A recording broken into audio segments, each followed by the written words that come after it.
Hi guys, so here we are on the final lesson of Tritones How and Why, and in this lesson we're going to take a look at the tune which inspired these series of lessons. The tune's called Serenade in Blue. Now I first heard this recorded by a gentleman called Larry Vucovich when he was featured on a show called Piano Jazz by Marian McPartland. I'll leave a link to this show that you can find on NPR. Marian McPartland does what she used to do, hour-long interviews with jazz pianists, and there will be a lot of solo playing by the featured artist, duets with Marian, and Marian playing tunes herself. And in this particular series, I first heard this tune, Serenade in Blue, beautifully played by this gentleman called Larry Vucovich. Now, I transcribed just a small section of the tune, and I uploaded it maybe a couple of years ago, and one of the subscribers, D. Revrak, came across this and highlighted something interesting, which turned out to be a set of tritone substitutes on the tune. So in this particular video, I'm going to just play a section of that tune, and then I'll discuss how the tritone substitutes are actually applied to the tune, and we'll really take it apart and have a look at what's going on with tritone substitutes as the masters do it. Well, here goes. I'll just play the first section for you. Now I want you to pay attention, because the parts that particularly interest us are I nearly said verses, in bars 6 and 7.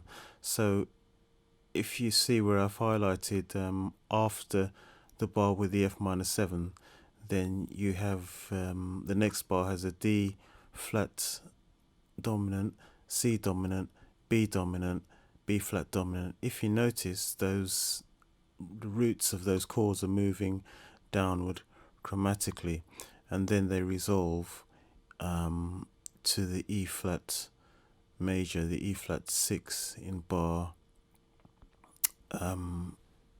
That's in bar 8, and we'll be focusing on what happens in those bars and how the tritone substitute is actually created. So let's get into this.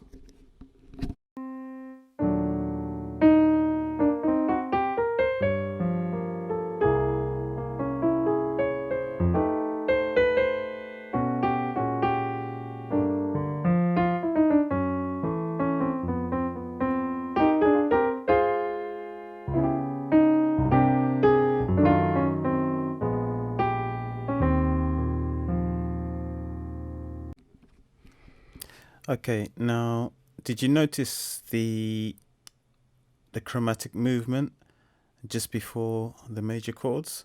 Well, if you didn't, I'm gonna now focus in directly to the part that concerns us and show you where it's happening and how it leads back to the major chord. And after that, I'll play another version without the tritone substitution, so that you can see the normal chords leading back to the major. So take a look as I play this now.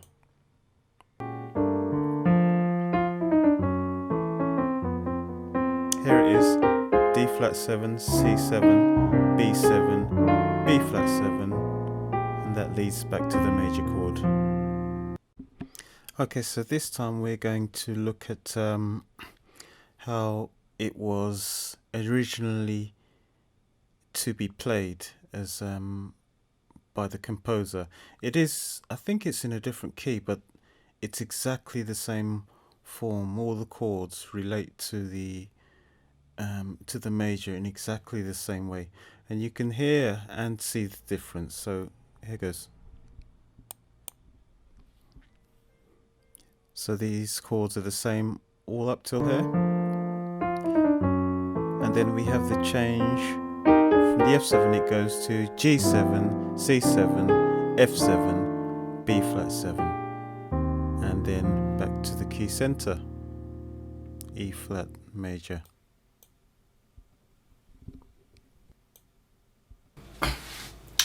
Okay guys, so we're going to try and take a look at what's going on here. Now on the left side of the screen I have two, what are these called? Oh, today I'm really finding it difficult getting the terminology out, but these two staves. One, the top one is the altered version, let's call it the altered approach to the major chord, and the one underneath is the original approach to the major chord. Both of them, because they're coming from the tune, the section is just preceded by this F minor 7.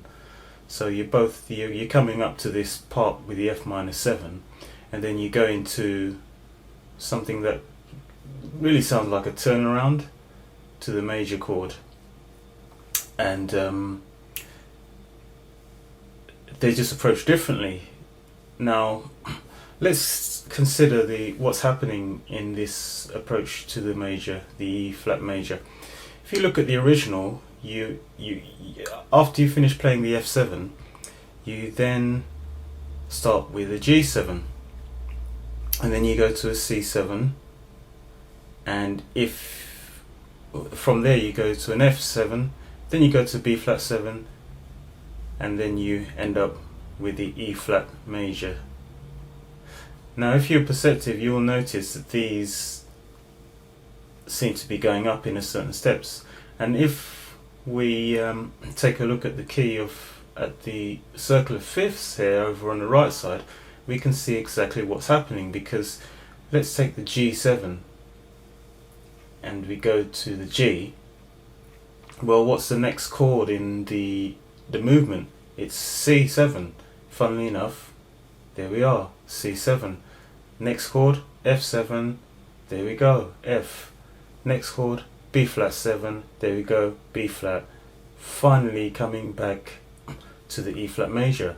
So this whole sequence is following the natural movement, let's call it, and you can see it doing so because it goes from G to C to F to B flat and then rests at E flat. So this perfectly fits in with the circle of fifths, and this is what the author of the song, the composer, I think his name is Harry Warren, and I'll talk a little bit later about where you can find this.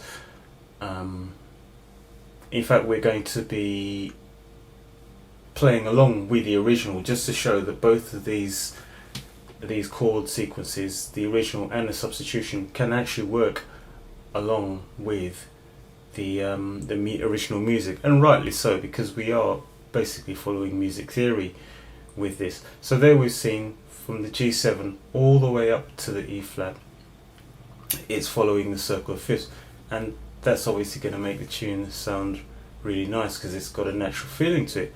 So then what is happening in the altered version? Well, we have the same approach, the F minor 7, but this time it starts with a D flat 7. Now, is this an arbitrary choice? Well, can you remember when we were talking about wanting to pick a tritone substitute, what we had to do? So normally, let's come along to the original. You're coming along to the original, you're going to play a G7, but if you wanted to do a tritone substitute, what would you do? You remember, you look at the chart, here's your G, you have to find the one that's opposite. Well, if you come across there, look at that, it's a D flat 7. So what the pianist has done, what Larry's done, is instead of playing the G7, he's done a tritone substitute, which leads him to playing the D flat 7.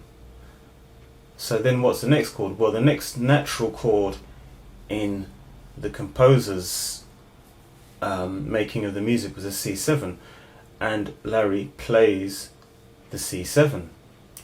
Now you may notice that this actually is a, well, first of all, let's take a look at how it works here, because it's a D flat 7, then it goes to C7. Actually no, scrap that, let's talk about that later. But what you'll notice is that this movement, whereas this movement from the G7 to the C7 is going around the circle of fifths or the circle of fourths, so it moves either a fourth up or a fifth back interval. Because of tritone substitution, now this movement is a semitone down, so it's a next note down. So then what does he do next? Well, the composer, Harry Warren, then does the F7, which again is around the circle. And Larry could go to the F7, but instead what he does is he substitutes the F7 with its tritone. What was the F7's tritone? Let's look at the F7. It's a B. So there you go, he's playing the B7. And then what does the original composer do? Again, goes around the circle of fifths, continues around to the B flat 7 from the F. There you go. And what does Larry do? Well, he takes that option as well, that natural B flat 7 that was written in to the original tune. Now what you will notice definitely, which we mentioned before in the other videos, because of this type of tritone substitution, when you're going around the circle of fifths, it creates a very nice smooth movement, because these are all the roots of the chords: D flat, C, B, and B flat, and then it goes back to the E flat major. So this is a nice movement around the circle of fifths, but because of the tritone substitutions, this is a nice chromatic movement, which is really great voice leading, and has its own kind of appeal. It's really obvious where it's going, and it comes to rest in a really nice place. So this is what's going on. And if you now look at these, compare these two, you can just see that they are practically the same chord sequence, except for he's done tritone substitutions on the first chord and a tritone substitution on the third chord. And if you remember, we were saying in the last video that the 7 and the 3 of these chords, the chords that are tritone substitutes share the same 7 and the same 3. For example, the G, the third of the G is a B, and funnily enough the 7th of the D flat is a B.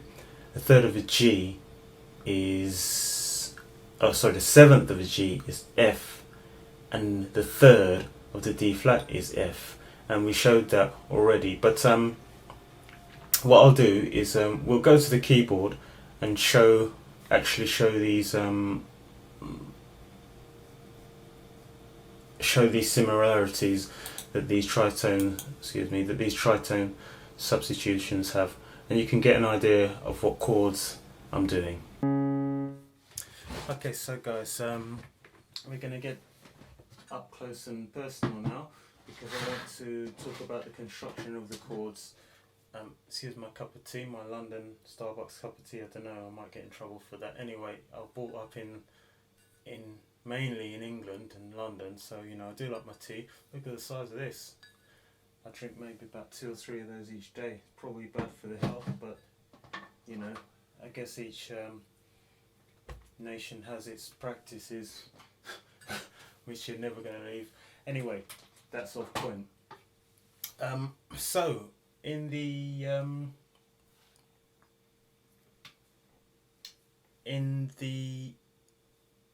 original treatment of the chord in the progression, we get this section, which is the F minor 7, and in the original we get this chord next, which is the G7. Now how is this chord constructed? It's got a 1, a 7, a 3, it's got the 13th in it, and the lead note, the note on top, is the 1. So this is important. The top notes, we remember from the previous video we talked about the effect between chord and the melody note. Well, it's 1. So we go from this chord, then it goes along the circle of fifths to C7, which has got a 1, 3, 7, flat 7, call it 7 or flat 7, 9, and this chord which is 5th, and it actually moves up to the flat 6, which is an interesting move, and then it goes along the circle of fifths again to the F7, and this chord contains the 1, the 7, the 3, the 13th, and the melody note is the same as the root. And then finally, along the circle of fifths again, you get the B flat 7. And the notes I'm playing in that is 1, 7, 3, and this is 5th, moving up to the 6th. So that's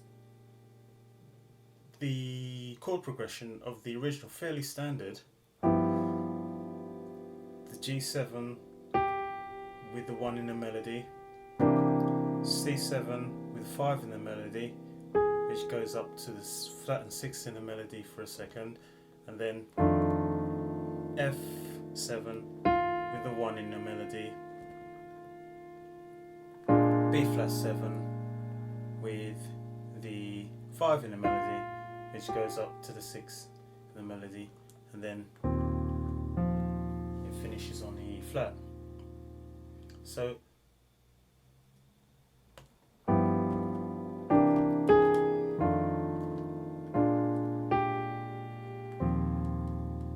that's your ordinary or your original composition.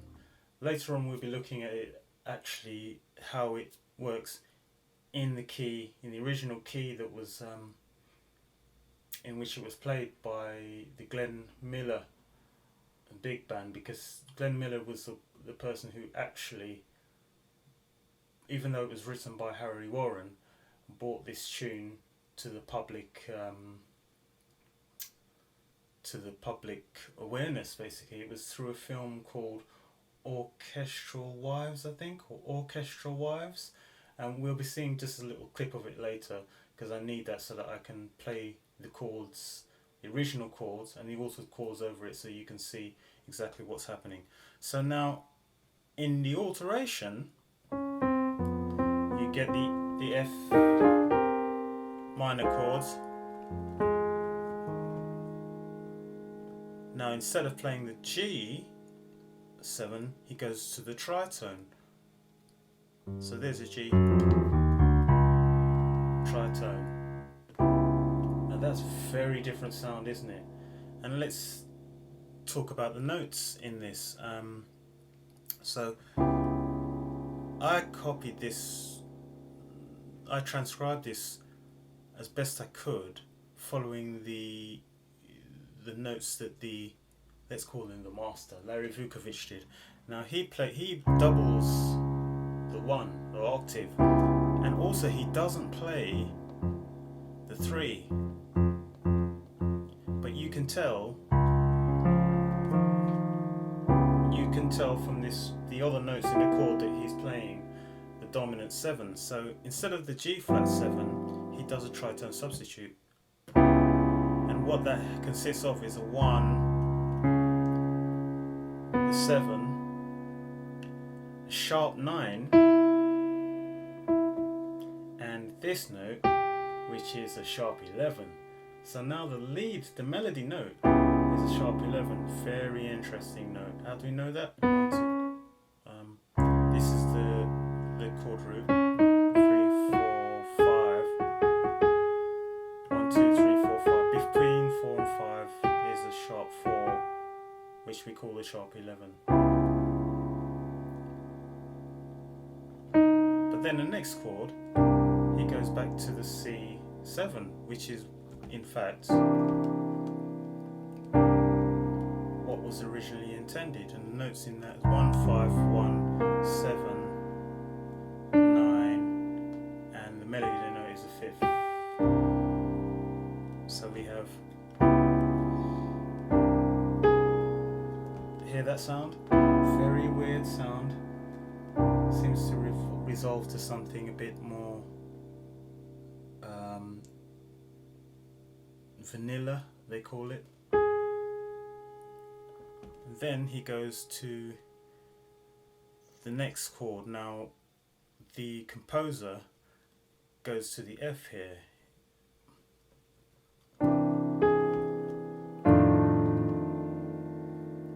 But we do the tritone substitute. Larry does a tritone substitute, and that creates, oh, that gorgeous chord. The chord is a gorgeous chord.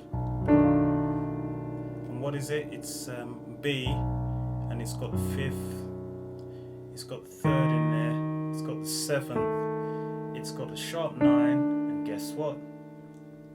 The melody note is sharp 11. 1, 2, 3, 4, 5. Between, there you go. So all in all, it's, and now you're noticing the chromatic movements downwards on my left hand.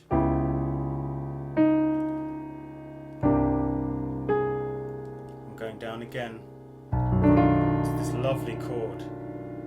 Lovely chord. Same melody, different chords supporting the melody, and when it's all put together has a lovely sound.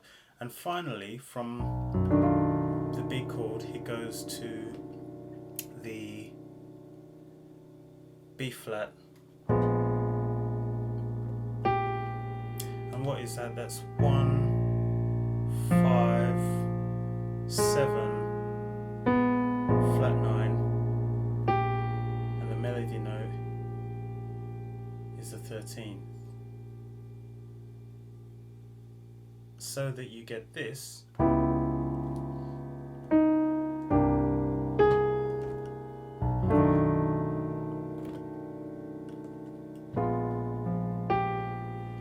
Lovely, lovely sound.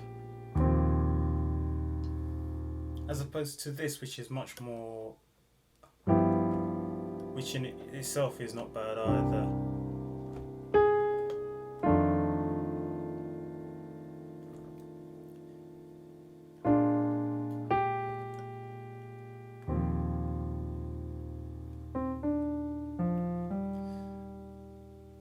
And so that's the breakdown of the chords. So we could divide it into two movements of what's happening. You have, in the original, you get this, but what you're actually getting in the let's make it more visibly easy, in the substitute is, and in the second half you get, this is the original, the substitute is,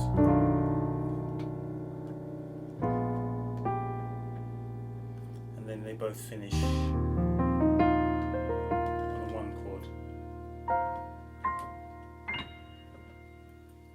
So that's a breakdown of exactly what's happening, and that is achieved. So that is achieved by using tritone substitutes to substitute every other chord that's in the circle of fifths, creating this really nice pattern, and your ear knows what's coming next. And not only is that a beautiful movement, it's also, you know, it does something really nice to the melody note.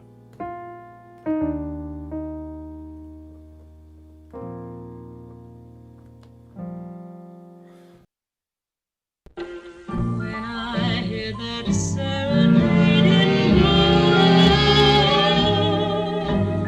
I'm somewhere in another world alone, sharing all the joys we used to know many moons ago. Once again your face comes back to me,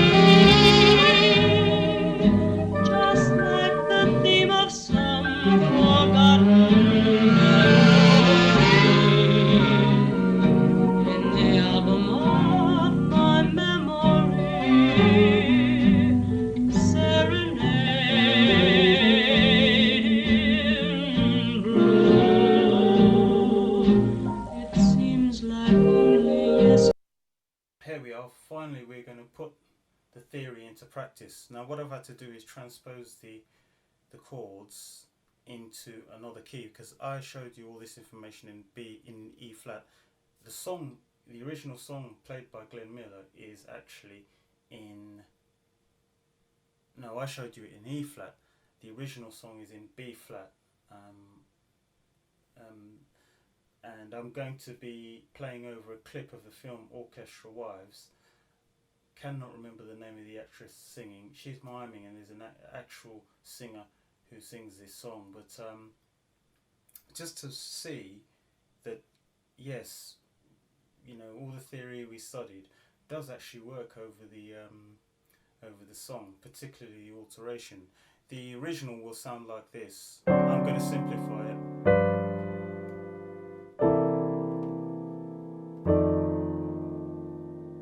Actually, maybe I'll do this. I think I may have...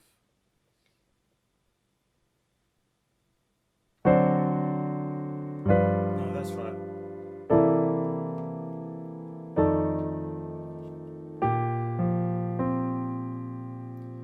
But the alteration will be like this.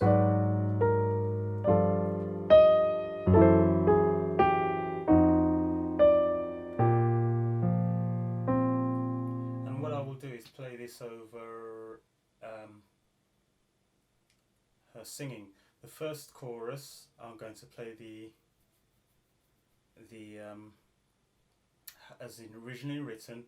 The second chorus, I'll add the alteration, and you'll be able to hear they both do fit quite well over the tune. So here goes.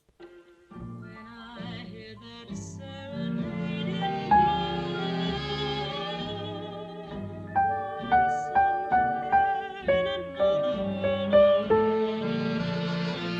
Then we have this is the F chord before it.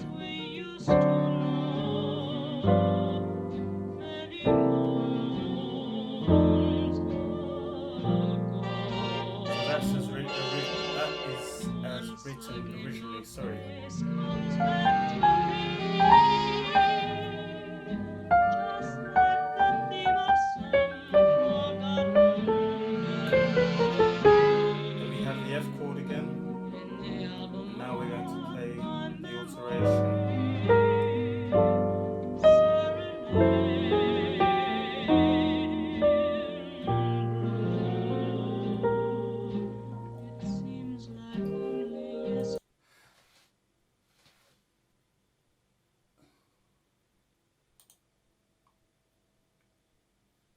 So there you go. You can see that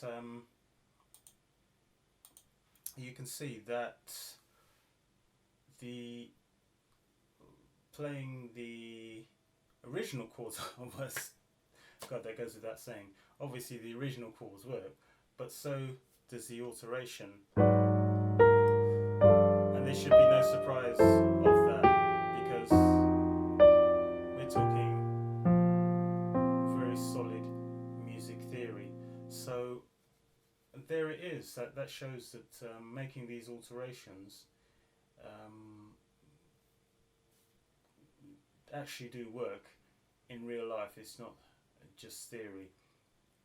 What I'm gonna do in the final part of this video is now show you another example of how this alteration can work, and because when I was messing around with it, I accidentally found that it actually fits over the Over the Rainbow, the chords over the rainbow. Now I can't remember how I found that out.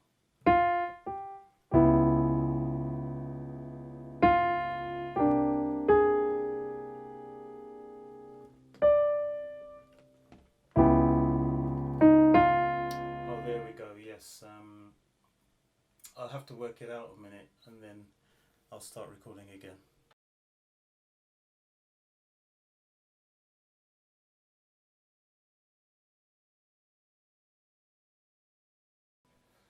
Okay guys, so here we are.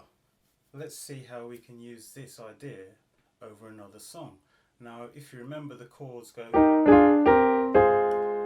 the original goes like this, or like that.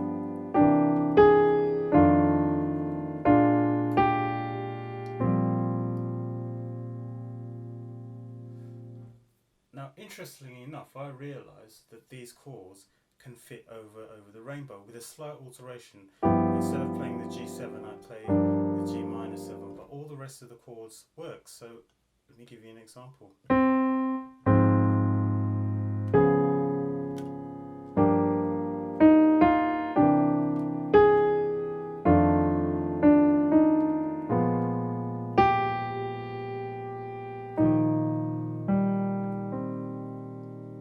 So they fit exactly.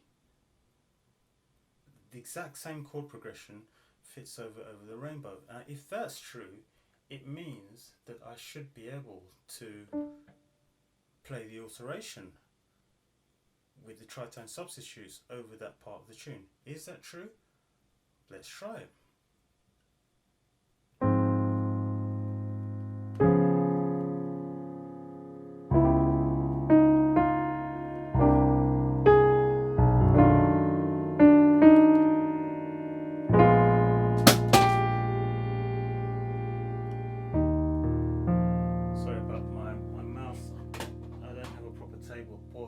Dropping everywhere, but let's try again so we made sure we heard that correctly. This is with the alteration.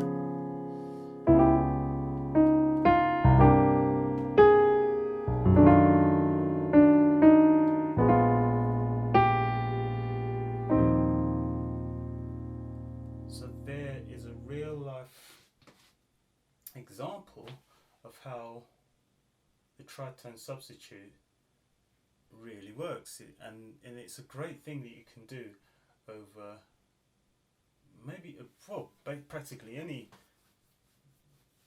jazz tune. At least I'm not sure how it works in other genres of music. I'm presuming it probably works in pop.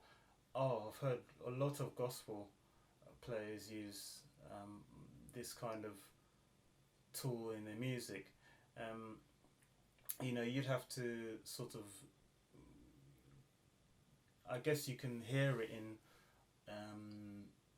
in people's music. What I might do is just do an additional video just showing you some examples, real life examples of people using the tritone substitute on tunes, so you can get familiar with the sound. But it is a very nice tool that you can use. Anyway, it's been a real learning curve for me recording this video.